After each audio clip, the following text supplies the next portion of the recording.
Takole, zdaj pa saj 1800 let mlajši plesi.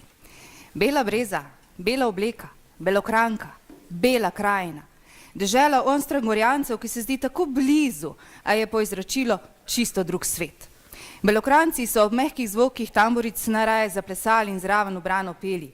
Odeti v obleke iz belega lanenega platna so kot neslišne ptice kolali in plesali v krogih, manjših skupinah in le redko v parih. Čeprav so bili tamburaški sestavi nekoč vse splošno znani po vsej Sloveniji, so tamburice danes znak belokranskega melosa.